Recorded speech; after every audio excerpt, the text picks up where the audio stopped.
Hey gang, welcome back here to another edition of Intuitive Angling.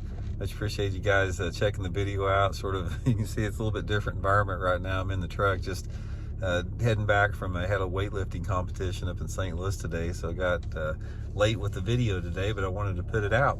Today what we're going to talk about is I want to really explain to you guys what sort of happens, the first transition you have that happens in the early spring, late winter, which we're in right now. We're almost into February.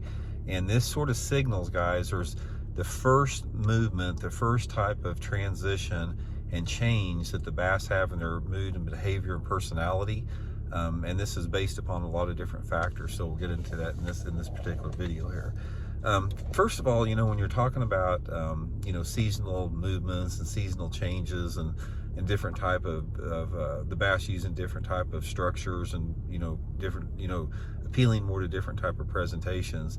It's not just one element. It's a combination of water temperature, water level, water clarity, the length of the daylight hours that you have, and there's some other just primal innate factors that we don't understand. A lot of it could be the formation of the fish's egg sacs, some of the early stages of the pre-spawn.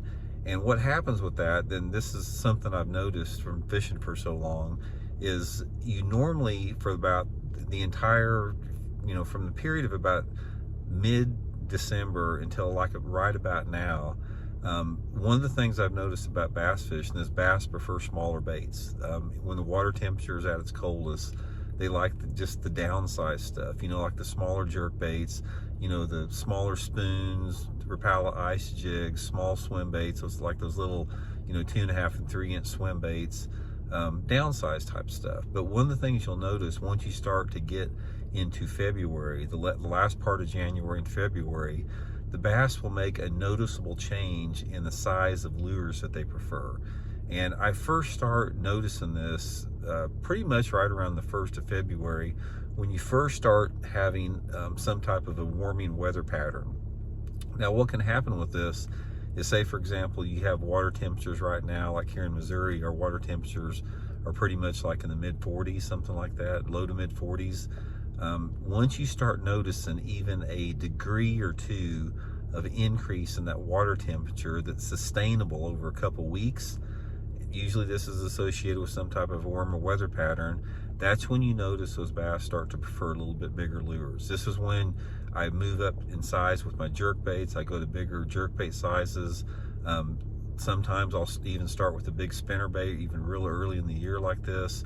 It's a really good time, even though I don't like to do it, it's a good time to throw an Alabama rig with some bigger swim baits on it. I'm talking like 3.5 inch type swim baits. And some other, you know, what you consider power techniques work, you know, larger jigs, you can sort of move up from your finesse jigs a little bit, and crankbaits start to play a role in there too.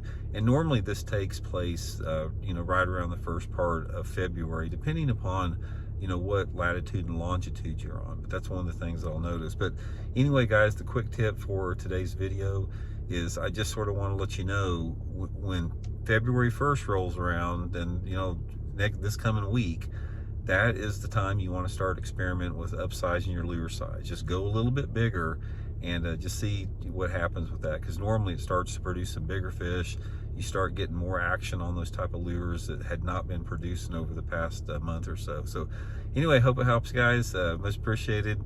Talk later. See ya.